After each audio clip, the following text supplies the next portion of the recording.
Cuando el cura Hey, it's preguntó okay. si I'm right alguien here tenía with you. algo que decir en I contra know, de these aquel are happy matrimonio, tears. el novio miró su teléfono, palideció y sin decir una palabra salió corriendo de la Catedral de Sevilla, dejando a Lucía Moreno sola frente al altar, con el velo cubriéndole un rostro que estaba a punto de derrumbarse.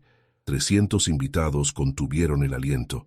La madre de la novia se desmayó en el banco. El padre apretó los puños tan fuerte que los nudillos se le pusieron blancos.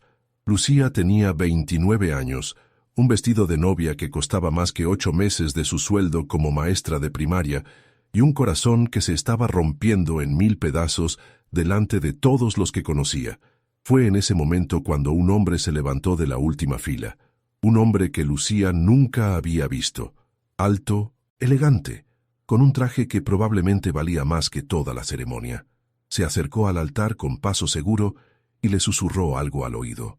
Lo que dijo cambió para siempre la vida de ambos, y cuando Lucía descubrió quién era realmente aquel hombre, entendió que el destino tenía un sentido del humor muy particular, y que a veces las respuestas llegan cuando menos las esperas. Si estás preparado para esta historia, escribe en los comentarios desde dónde estás viendo este vídeo. Lucía Moreno siempre había creído en los cuentos de hadas. Había crecido en Sevilla, en un piso pequeño del barrio de Triana, donde su abuela le contaba cada noche historias de princesas que encontraban a su príncipe azul junto al río Guadalquivir. Su padre trabajaba como camarero en un bar de tapas cerca de la Giralda. Su madre limpiaba casas en los barrios ricos de Los Remedios. No eran ricos, pero eran felices, y Lucía había crecido con la convicción de que el amor verdadero existía, de que solo había que esperar, de que tarde o temprano llegaría también para ella. Había conocido a Rafael Vega 4 años antes, durante la feria de abril. Él era encantador, con esa sonrisa de anuncio y esos ojos oscuros que parecían prometer el mundo. Trabajaba como comercial para una empresa de exportación de aceite de oliva, viajaba mucho, siempre tenía historias interesantes que contar. Lucía se había enamorado casi de inmediato, con esa ingenuidad que tienen las personas que todavía creen en la bondad de los demás. Recordaba perfectamente la primera vez que él la había invitado a bailar sevillanas, cómo le había susurrado al oído que era la mujer más guapa de toda la feria. Los primeros años habían sido bonitos. Rafael la llevaba a cenar fuera, le regalaba flores, le decía que era la mujer de su vida. Claro que había cosas extrañas, llamadas que no contestaba cuando estaba con ella, fines de semana de trabajo que se alargaban sin explicación, mensajes que borraba rápidamente, pero Lucía no quería ver, no quería estropear el sueño que se había construido. Sus amigas le decían que tuviera cuidado, su madre le preguntaba si estaba segura, pero Lucía siempre defendía a Rafael. Estaba convencida de que el amor significaba confiar ciegamente, que las dudas eran enemigas de la felicidad. Cuando Rafael le había pedido matrimonio, un año antes, Lucía había llorado de alegría. Por fin su cuento de hadas se estaba haciendo realidad. Había pasado meses organizando cada detalle, las flores de azahar, el catering con jamón ibérico y salmorejo, la música flamenca, los detalles para los invitados. Su madre la había acompañado a elegir el vestido en una tienda del centro, y juntas habían llorado en el probador cuando Lucía se había mirado en el espejo y You había look so visto a beautiful. una novia. I love you. Su padre había trabajado horas extra durante meses para poder pagar el banquete, rechazando cualquier oferta de ayuda de la familia de Rafael. Aquella mañana, el 15 de junio, Lucía se había despertado a las 5. No podía dormir de la emoción.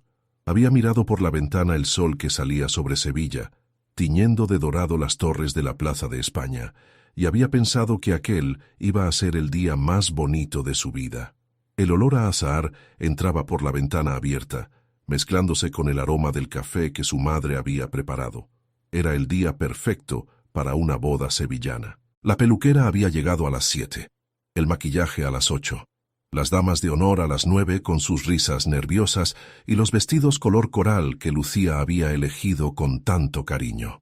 Su madre no había dejado de llorar desde la noche anterior, pero eran lágrimas de alegría, decía. Lágrimas de una madre que ve a su niña cumplir sus sueños. La catedral estaba llena cuando Lucía había entrado del brazo de su padre. 300 personas se habían puesto de pie para mirarla. Las flores blancas y naranjas decoraban cada banco, el incienso perfumaba el aire, y la luz entraba por las vidrieras creando arcoíris en el suelo de mármol. El órgano tocaba la marcha nupcial, y Lucía había sentido el corazón explotar de felicidad. Rafael la esperaba en el altar, guapo como siempre con su traje oscuro, pero había algo extraño en sus ojos, algo que Lucía, cegada por la alegría, no había querido ver. Una tensión, una inquietud que no tenía nada que ver con la emoción del momento. La ceremonia había empezado. El cura había hablado del amor, del respeto, de la fidelidad. Había leído pasajes de la Biblia que hablaban de unión eterna.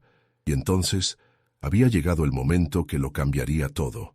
El teléfono de Rafael había vibrado en su bolsillo. Una vez, 2 veces, 3 veces, él había mirado la pantalla, y su cara había cambiado. Se había puesto blanco como el velo de Lucía. Sin decir una palabra, sin dar una explicación, sin siquiera mirarla a los ojos, Rafael Vega se había dado la vuelta y había empezado a caminar hacia la salida de la catedral. Había cruzado la nave central cada vez más rápido, había empujado la pesada puerta de madera y había desaparecido en la luz cegadora del mediodía sevillano. El silencio que siguió fue el más ensordecedor que Lucía había oído nunca. 300 personas que no se atrevían a respirar. El cura que se había quedado paralizado a mitad de frase. Las damas de honor que se miraban sin saber qué hacer. Y Lucía, sola en el altar, sintiendo cómo su mundo se derrumbaba pedazo a pedazo, mientras el ramo se le resbalaba de las manos temblorosas y caía al suelo de mármol con un ruido sordo que resonó en la catedral silenciosa. El caos estalló pocos segundos después. La madre de Lucía se desmayó. Su padre corrió hacia la puerta gritando el nombre de Rafael.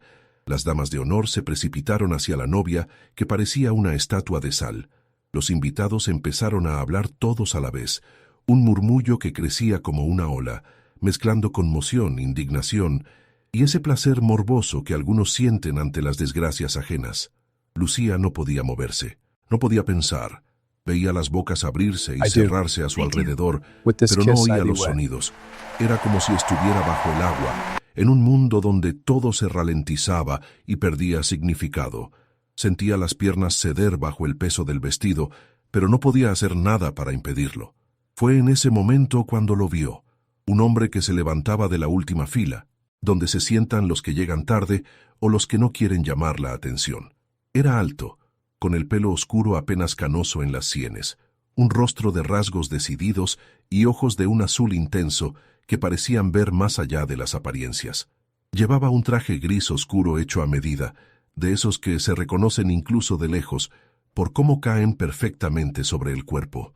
Lucía no lo conocía. Estaba segura de no haberlo visto nunca, ni entre los amigos de Rafael ni entre los conocidos de su familia.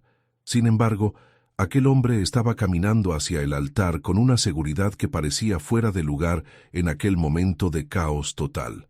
Los invitados se fueron callando uno tras otro mientras el desconocido cruzaba la catedral. Había algo en su forma de moverse que imponía silencio y atención, una autoridad natural que no necesitaba palabras para manifestarse. Se detuvo junto a Lucía, tan cerca que ella podía oler su colonia, algo caro y discreto. La miró a los ojos durante un largo momento, como si estuviera tomando una decisión importante, y entonces se inclinó hacia su oído y susurró algo que nadie más podía oír. Le dijo que se llamaba Alejandro Mendoza. Le dijo que estaba allí por casualidad, que había entrado en la catedral para admirar la arquitectura y se había encontrado en medio de aquel desastre. Le dijo que lo que iba a proponerle podía parecer una locura, pero que a veces las situaciones desesperadas requerían medidas desesperadas. Le dijo que fingiera que él era el novio. Lucía lo miró como si hubiera perdido la razón. Aquel desconocido le estaba pidiendo que se casara con él, pero Alejandro siguió susurrando. Le explicó que no tenía que casarse de verdad con él. Solo tenía que fingir, durante los próximos 10 minutos, que él era el hombre que debería haber estado en el altar. Tenía que dejarle hacer algo que borrara aquella imagen de ella, abandonada y destrozada, de la memoria de todos los presentes. Había algo en sus ojos azules, algo sincero y decidido, que la empujó a asentir casi sin darse cuenta. Alejandro se volvió hacia el público de invitados atónitos. Con voz fuerte y clara, anunció que había habido un malentendido, que Rafael Vega nunca había sido el verdadero novio, que él, Alejandro Mendoza, era el hombre que Lucía había elegido para casarse, y que el que acababa de salir de la catedral era solo un exnovio celoso que había intentado arruinar la ceremonia. Era una mentira absurda, imposible de creer. Sin embargo, la forma en que la dijo, con aquella seguridad absoluta, hizo dudar incluso a los más escépticos, y cuando se volvió hacia Lucía y le tomó las manos entre las suyas, mirándola como si fuera lo más valioso del mundo, alguien entre los invitados empezó a preguntarse si tal vez no sería todo verdad.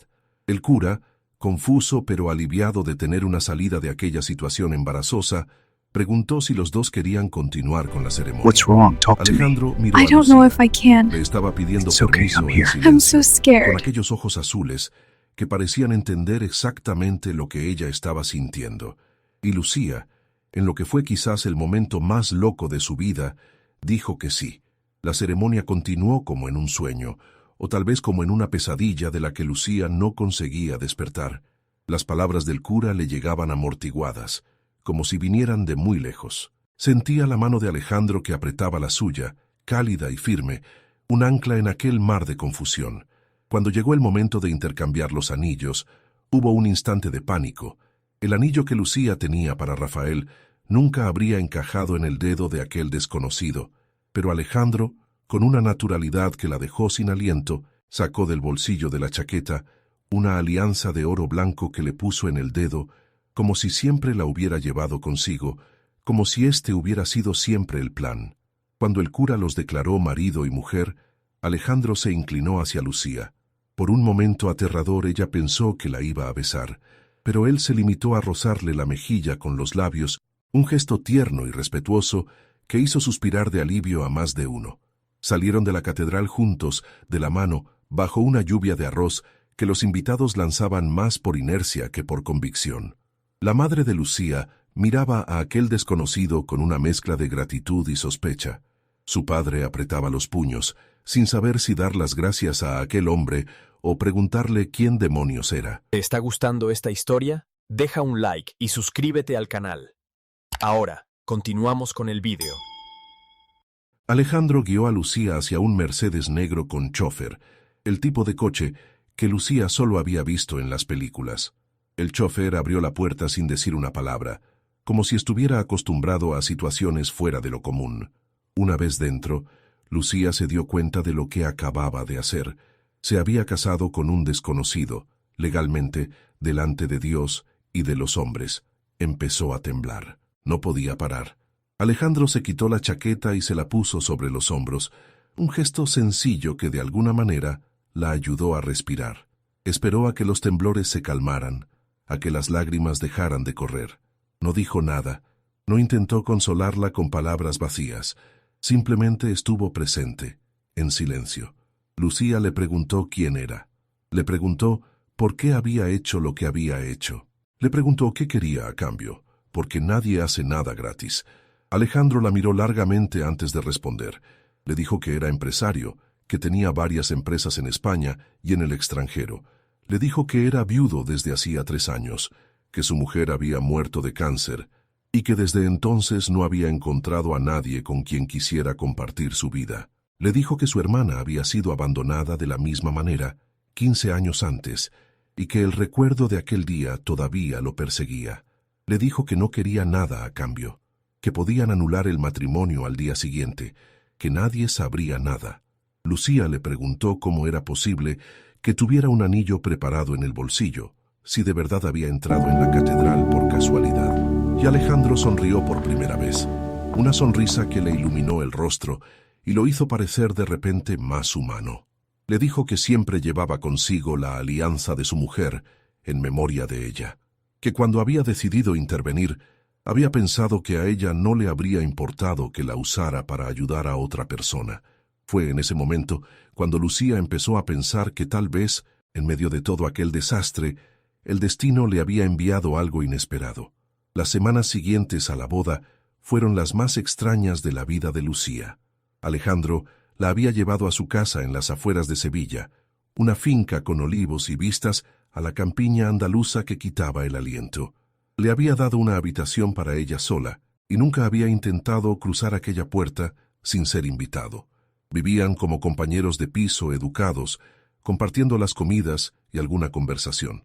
Alejandro trabajaba mucho, pasaba horas en su despacho haciendo llamadas en diferentes idiomas, pero siempre encontraba tiempo para preguntarle cómo estaba, si necesitaba algo, si quería hablar. Fue una semana después de la boda cuando llegó la verdad sobre Rafael.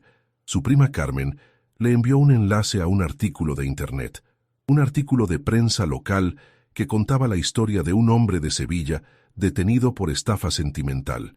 El hombre se llamaba Rafael Vega, y en los últimos 10 años había engañado al menos a 8 mujeres, convenciéndolas de prestarle dinero que nunca había devuelto, prometiendo bodas que nunca había tenido intención de celebrar. Era un profesional del engaño, un hombre sin escrúpulos que elegía a sus víctimas con cuidado. El artículo contaba la historia de una mujer de Madrid que le había prestado 60.000 euros para una empresa que no existía, de una viuda de Valencia que había hipotecado su casa para ayudarlo, y contaba la historia de Lucía, la novia abandonada en la Catedral de Sevilla, salvada por la intervención misteriosa de uno de los hombres más ricos de Andalucía, Alejandro Mendoza, el fundador y presidente de una de las mayores empresas de aceite de oliva de España, con intereses en el sector inmobiliario, en la tecnología y en la hostelería de lujo. Forbes lo había incluido en la lista de los 100 españoles más ricos. Lucía fue a buscarlo a su despacho. Le preguntó por qué no le había dicho quién era. Alejandro le dijo que no había mentido. Le había dicho que era empresario y lo era. No había pensado que los detalles fueran importantes. Quería darle la oportunidad de conocerlo como persona, no como un nombre en un artículo de periódico. Le dijo otra cosa aquella noche. Sus abogados habían descubierto que Rafael tenía deudas serias con gente peligrosa. Probablemente había huido de la catedral porque había recibido una amenaza. Si la boda hubiera seguido adelante, Lucía se habría convertido legalmente en responsable de aquellas deudas como su esposa. Alejandro la había salvado 2 veces sin que ella lo supiera, de la humillación pública y de la ruina financiera. Le tomó las manos entre las suyas, le dijo que no tenía que decidir nada de inmediato, que podía quedarse el tiempo que quisiera, que la ayudaría a recomponer los pedazos de su vida, cualquiera que fuera la forma que esa vida quisiera tomar. Y por primera vez desde que había sido abandonada en el altar, Lucía lloró sin vergüenza. Lloró por el amor perdido, por la confianza traicionada, por la mujer ingenua que había sido. Pero también lloró de alivio, porque tal vez había encontrado a alguien en quien podía confiar de verdad. Los meses pasaron, y Lucía se quedó en la finca de las afueras de Sevilla. No porque no tuviera alternativas, sino porque había descubierto que quería quedarse. Alejandro nunca le había pedido nada. Nunca había intentado transformar aquel matrimonio de conveniencia en algo más. La trataba con respeto, con amabilidad, con una atención a sus necesidades que Rafael nunca había mostrado en 4 años. Poco a poco Lucía había empezado a conocerlo. Había descubierto al hombre detrás de los titulares de los periódicos. Había descubierto que se levantaba cada mañana al amanecer para pasear entre los olivos, que leía poesía de Lorca antes de dormir, que cocinaba paella los domingos cuando no tenía compromisos de trabajo. Le gustaba el flamenco auténtico, no el de los tablados turísticos, y conocía cada rincón de Sevilla como si la ciudad fuera una extensión de su propia alma. Había descubierto la historia de su primera mujer, Isabel, muerta después de 2 años de lucha contra el cáncer. Había visto las fotos de ellos juntos, una mujer guapa y sonriente que parecía iluminar cada imagen. Había entendido por qué Alejandro todavía llevaba su alianza en el bolsillo, por qué hablaba de ella con una ternura que no se apagaba con el paso del tiempo. Y había descubierto, con gran sorpresa, que estaba empezando a sentir algo por aquel hombre. No era el amor arrollador e ingenuo que había sentido por Rafael. Era algo diferente, más maduro. Era la sensación de ser vista por lo que era, no por lo que alguien quería que fuera. Era la seguridad de poder ser vulnerable sin ser juzgada. Era el consuelo de una presencia constante que no pedía nada a cambio. Una noche de octubre, Mientras cenaban juntos en la terraza con las luces de Sevilla brillando en la distancia, Lucía reunió el valor y le dijo a Alejandro lo que sentía.